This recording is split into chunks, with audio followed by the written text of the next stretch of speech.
नमस्कार दोस्तों, आपका आपके अपने चैनल में स्वागत है। तो दोस्तों आज की इस वीडियो में हम लोग बात करेंगे आज के यानी कि 29 दिसंबर के कुछ एक महत्वपूर्ण एजुकेशनल और एम्प्लॉयमेंट अपडेट्स के बारे में, जिसमें जो है वो आपके मेन अपडेट्स यहाँ पे रहने वाले हैं। तो यहाँ पे एचपीयू री इवैल्यूएशन में क्या ग्रेस मार्क्स लगते हैं, तो उसके रिगार्डिंग जो है वो बात करेंगे। साथ में ही यहाँ पे एचपीयू री इवैल्यूएशन में फेल स्टूडेंट क्या करें, तो उसके बारे में भी जो है वो अपडेट रहेगा।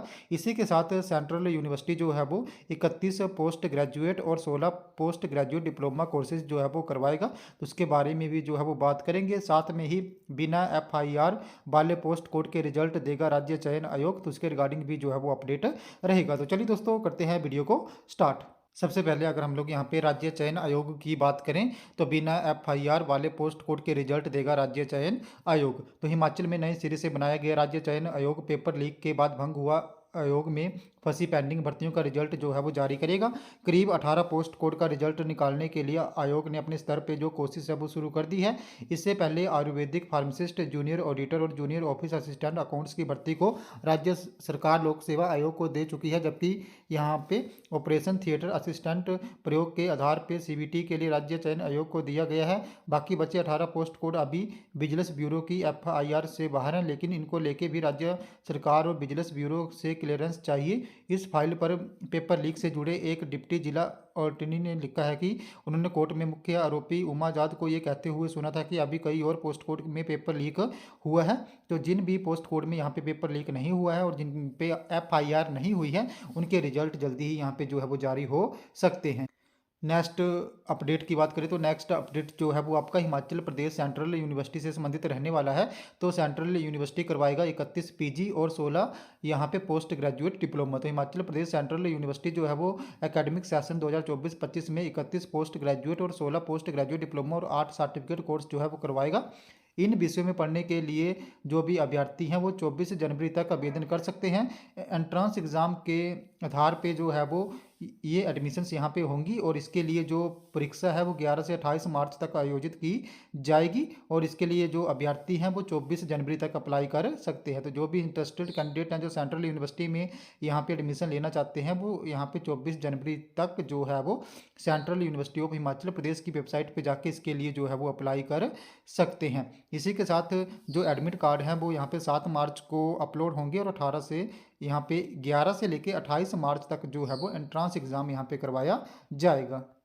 नेक्स्ट अपडेट की बात करूं तो नेक्स्ट अपडेट जो है वो आपका एचपीयू री इवैल्यूएशन से संबंधित रहने वाला है। तो यहाँ पे क्या री इवैल्यूएशन का फॉर्म जब छात्र भरते हैं तो उसके बाद क्या उनको वहाँ पे ग्रेस मार्क्स मिलते हैं। तो यहाँ पे बात अब ऐसे आती है कि अगर आपका पेपर बढ़िया हुआ है और पहले जब आपकी चेकिंग हुई वहाँ पे गलत चेकिंग वो हो गई, और जब आपने री इवैल्यूएशन फिल करी तो वहाँ पे अगर आपका पेपर बढ़िया हुआ है तो आपके मार्क्स जो है वो डेफिनेटली वहाँ पे इंक्रीज होंगे। अगर आपका पेपर बढ़िया नहीं हुआ है और आपने ऐसे ही री इवैल्यूएशन फिल कर दी तो वहाँ पे आपके मार्क्स जो हैं वो जहाँ पे इंक्रीज नहीं होंगे। अब बात करें कि जैसे मान लो कोई 6 नंबर से फेल है और उसने री इवैल्यूएशन फिल कर दी और वहाँ पे उसके 4-5 नंबर इंक्रीज हो गए और अभी भी उसका 1 या 2 नंबर वहाँ पे कम रह रहे हैं, तो वहाँ पे उसको ग्रेस मार्क्स जो है वो मिल सकता है। लेकिन ये यूनिवर्सिटी पे जो है वो डिपेंड करता है। अगर मैं ओवरऑल बात करूँ तो री इवैल्यूएशन में ग्रेस मार्क्स जो है वो आपके नहीं लगते हैं। अगर आपके मार्क्स वहाँ पे इंक्रीज हो गए तो वो बढ़ जाएंगे, अगर इंक्रीज नहीं हुए तो वो एज इट इज ही उतने ही रहेंगे। हाँ, अगर 1 या 2 नंबर कम हो रहे हों तो वहाँ पे है कि आपको ग्रेस मार्क्स मिल भी सकता है और नहीं भी, ये जो है वो यूनिवर्सिटी पे डिपेंड करता है। लेकिन अगर आपने ग्रेस मार्क्स के लिए ही अप्लाई करना, आपको ग्रेस मार्क्स चाहिए, तो इसके लिए आपको जो है वो अलग से यूनिवर्सिटी में जो है वो एप्लीकेशन देनी होगी, और वहाँ पे वो देखेंगे कि आप ग्रेस मार्क्स के क्राइटेरिया में आते हैं या नहीं। अगर आते हैं तो आपको ग्रेस मार्क्स लग जाएंगे, अदरवाइज नहीं लगेंगे। और री इवैल्यूएशन में कभी भी ग्रेस मार्क्स जो है वो नहीं लगते हैं। एक आधा नंबर कम हो तो वहाँ पे कुछ हो सकता है, अदरवाइज वहाँ पे मार्क्स नहीं लगेंगे। आपका पेपर बढ़िया हुआ है और पहले अगर गलत चेकिंग हुई है तो आपके नंबर री इवैल्यूएशन में बढ़ जाएंगे। अगर आपका पेपर पहले अच्छा नहीं हुआ था और आपने री इवैल्यूएशन फिल करी है तो आपके वहाँ पे चांसेस है कि नंबर इंक्रीज ना हो। अब बात आती है कि जो री इवैल्यूएशन में फेल हो जाते हैं स्टूडेंट वो क्या करें।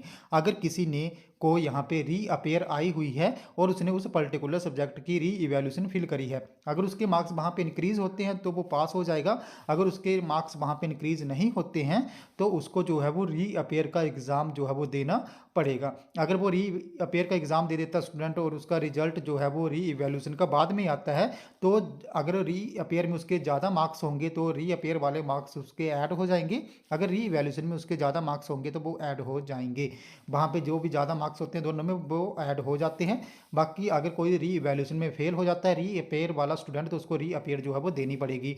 अगर किसी स्टूडेंट का रिजल्ट यहाँ पे फेल आया हुआ है और उसने री इवैल्यूएशन फिल कर दी, अब सपोज करो कि वो भी वहाँ पे री इवैल्यूएशन में के रिजल्ट में फेल हो जाता है, उसके मार्क्स इंक्रीज नहीं होते हैं, तो जो है वो वहाँ पे उसको जो है वो जिन भी सारे के सारे पेपर जो है वो उसको वहाँ पे देने पड़ेंगे, यानी कि वो फेल हुआ ही माना जाएगा और सारे के सारे पेपर उसको देने पड़ेंगे। या तो वो लेट कॉलेज कैपेसिटी के थ्रू एग्ज़ाम दे सकता है, अदरवाइज जो है वो उसको वहाँ पे एडमिशन लेनी पड़ेगी। तो दोस्तों ये थे हमारे आज की कुछ एक अपडेट्स। अगर आपको यहाँ पे भी फिर भी कोई डाउट है, आपकी कोई क्वेरी है, तो आप लोगों ने मेरे टेलीग्राम ग्रुप को ज्वाइन कर लेना है, जिसका लिंक जो है मैं आपको वीडियो की डिस्क्रिप्शन में दे दूंगा। तो जैसे ही आप लोग मेरे टेलीग्राम ग्रुप को ज्वाइन करोगे, उसके बाद जो भी आपका डाउट या क्वेरी होगी उसके रिगार्डिंग आप लोगों ने वहाँ पे मुझे पर्सनली मैसेज कर देना है, जहाँ पे मैं आपके डाउट या क्वेरी को दूर करने की पूरी कोशिश जो है वो करूँगा। तो दोस्तों ये थे हमारे आज के कुछ एक अपडेट्स। अगर आपको ये वीडियो इन्फॉर्मेटिव लगी हो तो चैनल को सब्सक्राइब करें, वीडियो को लाइक करें और शेयर करें, तो ऐसे ही अपडेट्स के लिए हमारे साथ बने रहें। धन्यवाद।